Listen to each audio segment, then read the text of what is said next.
So, I mean, I have to say, one of the creepiest things about the Trump regime is the way that they try to bend reality to whatever they want it to be. And we've seen that quite a bit. I mean, what he did with the Bureau of Labor Statistics, where he took out the person who gave him information he didn't like and put in a hack who's going to lie to him about the job numbers. Also, he wants to get rid of the quarterly reports for jobs because he knows that the numbers are going to be bad. So he wants to stave it off and do it less often.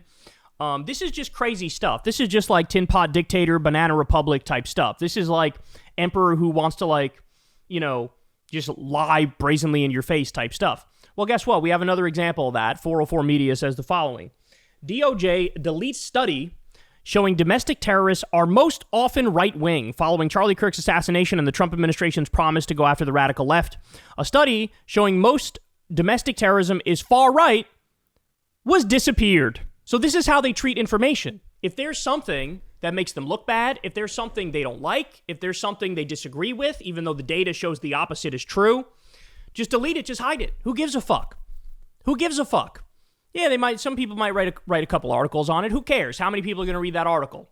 Less than 1 million people. There's over 300 million people in the country. And then we can just go out there. Trump can repeat it 80 times that the left is violent. It's always the left. It's the left. It's the left. It's never the right. It's never the right. And then they try to shape reality and mold reality into what they want it to be. So here's what they say. The Department of Justice has removed a study showing that white supremacists and far-right violence continues to outpace all other types of terrorism and domestic violent extremism in the United States. The study, which was conducted by the National Institute of Justice and hosted on a DOJ website, was available there at least until September 12th. September 12th, according to an archive of the page saved by the Wayback Machine. Daniel Malmer, a PhD student studying online extremism at UNC Chapel Hill, first noticed the paper was deleted. The Department of Justice's Office of Justice Programs is currently reviewing its website and materials in accordance with the recent executive orders and related guidance, reads a message on the page where the study was formerly hosted. During this review, some pages and publications will be unavailable. We apologize for any inconvenience this may cause. Shortly after Trump took office, he issued an executive order that forced government agencies to scrub their sites of any mention of diversity, gender, DEI, and forbidden words and perceived notions of wokeness.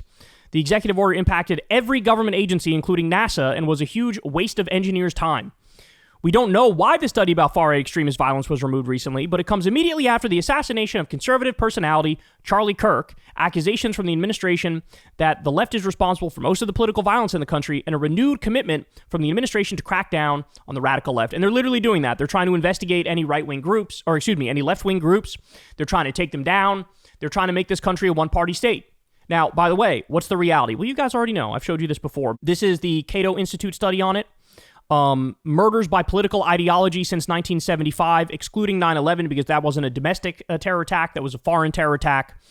But you have right-wingers killed 391, Islamists killed 143, and the left only killed 65. And by the way, these numbers are still a little off because somebody went through them and found out that they added Ted Kaczynski in the left-wing portion of it, and they added a couple other people that really don't fit there into that portion.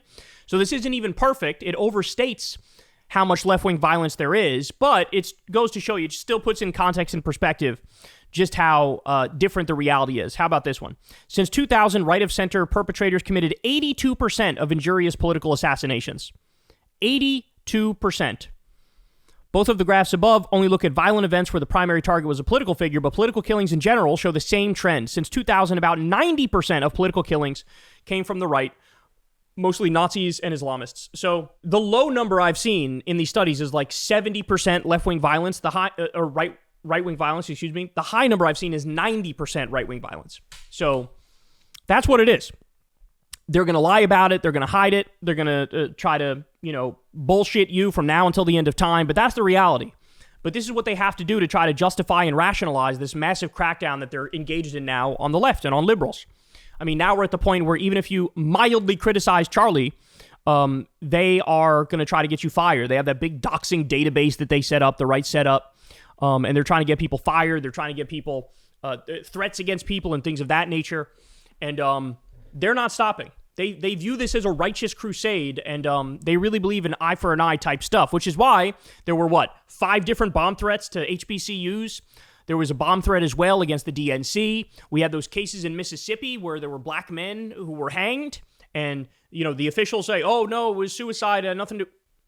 It literally happened immediately after the Charlie Kirk killing, and it also happened immediately after that MAGA rapper, Forgiato Blow, released a video literally explaining, step by step how to do a lynching. And then 2 black guys in Mississippi get lynched. So, really not good. Really not good, y'all. But there we have it. There's nothing they won't do. This is why I tell you guys, they are the ultimate postmodernists. They are right-wing postmodernists. What is a postmodernist? They don't believe in objective truth. They believe in my truth, right? I get to craft my own truth. And this is what Trump does. He makes his own reality. He lives in it in his mind. Even if he knows it's not true, he repeats it 17,000 times over to make the perception that it's true. He makes his whole cult believe it. He makes more than half the country believe it. And then here we are, sitting around with our fucking thumbs up our asses like, wow, he just flipped it in everybody's mind, and we might have the truth on our side, but what good is the truth if it doesn't get out?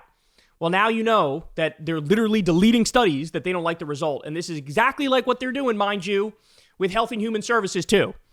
Any study, like the vaccine stuff they don't like, they're rewriting it. That's what they're doing. That's what RFK is doing. He's got a bunch of anti-vax cranks doing exactly that. So this is where we are in this country, man. This is where we are. We don't even have a factual, reality-based grounding anymore. The controlling party wants you to believe them over your lying eyes. All right, guys, that's the show. I love you all very much. You guys know the drill. Everybody, please do me a big favor and subscribe to the channel. That helps out big time and costs you nothing. Support the show on Patreon. Remember, this is real independent media. I've never done an ad read, never talked to an advertiser. You guys support this show from the ground up. Thank you to everybody who does support the show on Patreon. We couldn't do it without you. That link's below if you'd like to help out. We also have Crystal Kyle and Friends on Substack. You can subscribe below if you'd like to see the full interview, every interview that drops. And also check out Corin's World. Go subscribe to Corin's World, the YouTube channel. We do live Kyle and Corin episodes over there. All right, I love you guys, and I'll talk to you soon. Everybody have a great rest of your day. Hey, y'all, do me a favor and like and subscribe. It helps out big time in the algorithm. Click the bell as well for notifications when videos drop. And watch that video on screen right now.